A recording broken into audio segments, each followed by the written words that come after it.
Voilà, je parle de ça parce que donc le sujet, je rappelle, c'est l'endoctrinement et l'éducation. Voilà, si vous voulez parler de l'endo- de l'endoctrinement qu'il y a dans l'éducation, donc plus précisément, pourquoi alors l'endoctrinement, je parle bien d'un endoctrinement où la personne est consentante, c'est-à-dire qu'elle ne se rend pas compte, si vous voulez, qu'elle est en train de se faire endoctriner.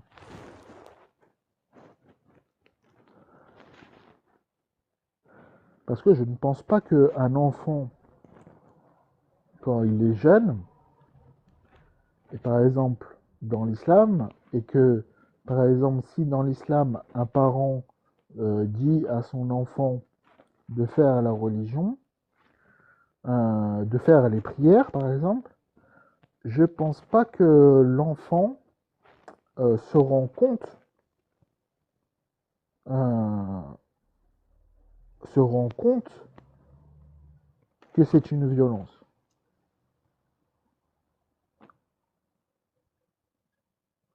Pour lui, au niveau quand il est tout petit, un enfant, je parle d'un enfant de 5 ans ou 6 7 ans, 5 6 ans, 5 6 7 ans, en dessous de 10 ans. Je ne pense pas que l'enfant, il ait la capacité de se rendre compte qu'il subit une violence. Tout simplement parce que la violence, ce n'est pas quelque chose d'inné en l'humain. Quand un enfant naît, il ne veut pas être violent directement. Il grandit dans une famille, on va dire, on ne lui apprend pas à être violent. Une famille neutre, par exemple. Une famille neutre. S'il a 5 6 7 ans, bah, je pense pas que il comprend le mécanisme lui-même de la violence. Je pense pas qu'il arrive à conceptualiser la violence. Tout simplement parce que déjà il l'a jamais expérimenté. En plus, le concept de violence est en lui assez complexe, mine de rien. Pourquoi on est violent? C'est pas facile de dire pourquoi on est violent. Pourquoi on est ceci, pourquoi on est violent. Donc, quand un enfant subit une violence, il n'a pas les schémas intellectuels pour dire ça c'est de la violence. Parce que, je répète, il n'a pas d'expérience. Et même le concept de violence, et ça c'est plus important, le concept de violence lui est étranger. C'est une, euh, le concept de violence est est un concept qu'il va apprendre plus tard, non?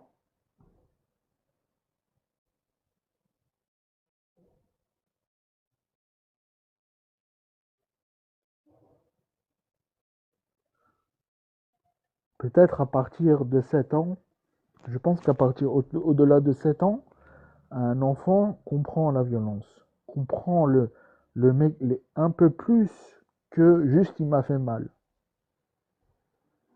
À partir de 7 ans, il commence à se poser des questions. Mais de 0 à 7 ans, le concept de violence que nous, on connaît quand on est adulte, il faut bien voir que l'enfant n'a pas la moindre idée de ce qu'on parle, de ce dont on parle. Pire que ça, c'est que même s'il voit de la violence, même si ça l'interpelle, il n'est même pas capable de dire si c'est bien ou si c'est mal. Pas forcément. Il peut pas capter tout de suite si c'est bien ou si c'est mal, puisqu'il n'a pas les tenants et les aboutissants.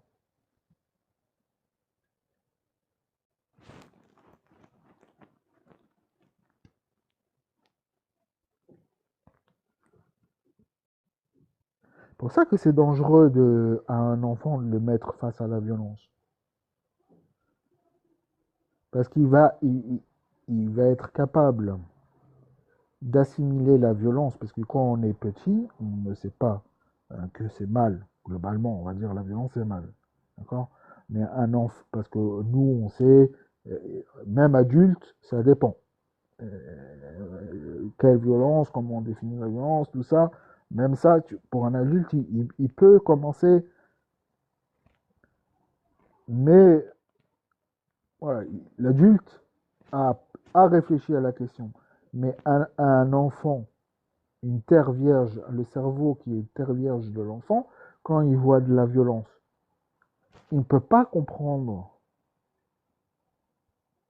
Il ne peut pas comprendre ce qui se passe. C'est pour ça qu'il faut éviter, par rapport aux enfants, d'exprimer de la violence. Parce que l'enfant n'est pas, c'est pas parce qu'il faut pas, c'est pas parce qu'il faut être gentil, il faut pas être violent avec les enfants. Non, c'est pas ça. C'est pas ça du tout. C'est pas parce que il faut qu'il puisse aller au sport, s'amuser, se dépenser, euh, et que si on l'empêche, eh ben, il va pas être épanoui parce qu'il n'a pas fait du sport, ou il n'a pas fait de la musique, ou il n'a pas fait ceci, cela. Non, c'est pas ça le problème avec la violence. Le problème avec la violence, c'est le fait même d'exposer un enfant à la violence. Déjà, c'est une erreur à partir d'un certain âge. Tout simplement parce que la violence à cet âge-là, l'enfant n'est pas équipé pour le gérer. N'étant pas équipé pour le gérer, c'est inutile pour lui. Vous l'exposez à l'aléatoire total de comment il va juger la violence. Comment il va, comment il va s'attribuer ce concept de violence.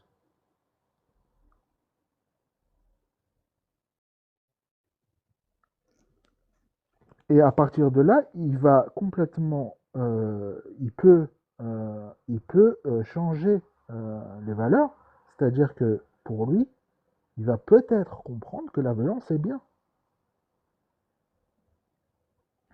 Comme il peut comprendre, ça dépend du caractère de chacun, hein, et de ce qu'il vit, et de ses parents, et de ce qui se passe dans sa vie, et du contexte, et de la société. Tout ça, ça dépend de tout ça.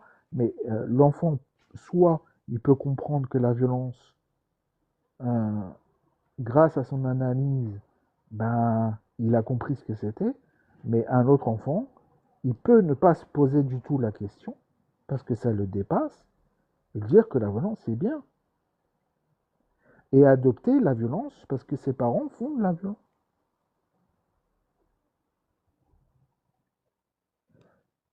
Et devenir lui-même violent.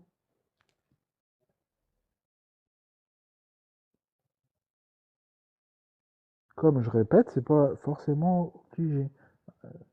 Un enfant peut aussi avoir des ressources personnelles humaines, des capacités propres dans sa personnalité, qui vont faire que bah, il va comprendre que la violence, euh, c'est pas bien. Mais avant 7 ans, c'est inutile. La violence éducative est complètement inutile. Dire à son enfant, tu fais ça parce que je te l'ai dit et tu, tu, tu, tu arrêtes de me casser les pieds, c'est de la violence. C'est de la violence. Certes, si l'enfant joue avec sa mère ou son père pour l'embêter, bah là, pas besoin d'être violent. Il suffit de lui dire tu m'embêtes, je suis occupé à autre chose. Si il recommence encore une fois, vous lui redites. Et s'il recommence encore une troisième fois, à ce moment-là, il a un problème de mémoire. Soit vous allez chez le psychiatre pour voir c'est quoi son problème, ou le docteur pour voir c'est quoi son problème de mémoire, mais votre enfant, il a un problème. Mais c'est pas pour ça qu'il faut employer la violence. Pour lui rentrer dans la tête. Parce qu'on a envie d'être tranquille un moment, on a envie d'être paisible, et donc on l'envoie chier. Non. Là, vous faites de la violence. Si vous êtes... tout le monde est violent. Hein. Il faut... Vous avez le droit. Vous avez le droit de faire des erreurs. Je suis pas en train de vous dire... je suis pas en train de vous demander d'être des super... d'être Gandhi ou d'être Jésus ou quoi. Vous pouvez péter les plombs, bien sûr. Votre enfant, d'ailleurs les enfants, ils font péter les plombs aux parents. Je ne suis pas en train de vous dire mettez-vous une baïonnette dans la bouche et serrez les dents. Non, je suis pas en train de dire ça. Je dis d'abord éviter de le faire. Mon idée c'est de dire qu'il faut éviter de le faire. Et dans un deuxième temps, si vous le faites malgré tout, la moindre des choses, enfin, la moindre des, des mesures de correction de ce que vous avez fait, c'est simplement d'aller voir votre enfant et ne serait-ce que de lui faire un petit bisou et de lui dire désolé. Ça, c'est le minimum. Mais vous pouvez aussi le prendre et lui expliquer ce qui s'est passé en vous. Ça, c'est encore mieux. Excuse-moi, mon enfant, ton papa est préoccupé parce que au travail, il a perdu un contrat avec telle société qui va lui faire perdre sa prime annuelle. Et donc, papa était énervé. Il s'excuse auprès de toi s'il a été violent. Il te demande pardon. Et il te dit qu'il n'aurait pas dû s'énerver après toi et que toi, petit enfant, tu n'es responsable de rien dans tout ça. Tu n'as pas à subir la violence que moi qui a débordé en moi et que je n'ai pas réussi à contrôler. Ça, il faut être capable de le dire si, avec votre enfant, vous dépassez les bornes. Mais la violence, ce genre de comportement, c'est-à-dire le fait que vous subissez de la part de la société des pressions qui vous amènent à, euh, à péter les câbles, péter les plombs, ça, votre enfant, il faut bien comprendre qu'il n'y est pour rien. Il n'a aucune cause, il n'y a rien dans cet enfant qui a provoqué ça. C'est indépendant de lui. Pourquoi alors doit-il ne serait-ce qu'être au courant et subir ne serait-ce qu'un petit peu cette violence? Et si votre enfant subit ça et que vous ne vous excusez pas après, que vous ne lui expliquez pas pourquoi ça s'est passé comme ça va être très compliqué avec votre enfant d'avoir des relations humaines. Hein. Et c'est le début, euh, c'est le début des emmerdes. Alors oui, vous n'êtes pas obligé d'aller. Euh, l'enfant, il peut comprendre. On peut se dire l'enfant, il peut comprendre que le parent, il a pété les câbles. Mais enfin, un enfant, non, il peut pas. Jusqu'à 7 ans, il n'a pas cette capacité de comprendre parce qu'il n'a pas les éléments, il ne peut pas placer sur le tableau les différents facteurs qui amènent à ça. Il n'est pas au courant de la société, lui. Un enfant, quand il est né, il ne sait pas que. Il ne connaît pas le système économique libéral, il ne connaît pas ce que c'est qu'une profession, il ne connaît pas tout ça, un enfant. Il ne sait pas ce que c'est qu'être soumis à telle difficulté, il ne connaît pas tout ça. Donc quand vous l'exposez à ça, vous l'exposez à quelque chose qu'il ne maîtrise pas. Et vous l'exposez à quelque chose euh,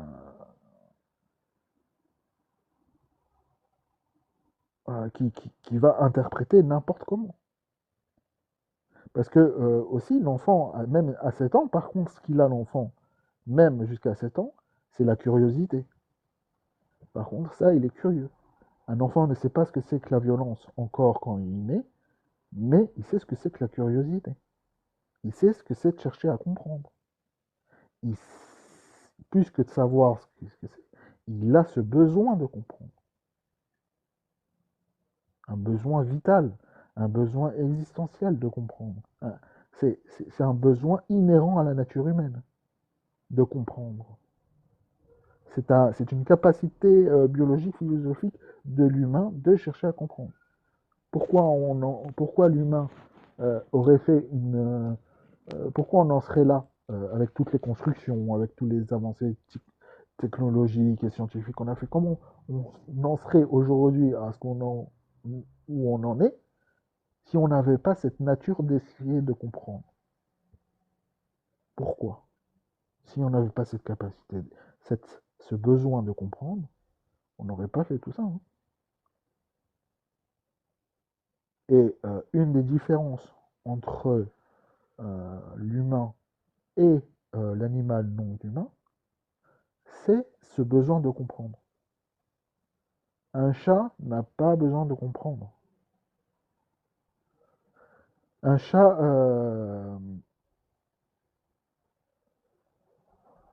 ouais, c'est un peu plus compliqué que ça.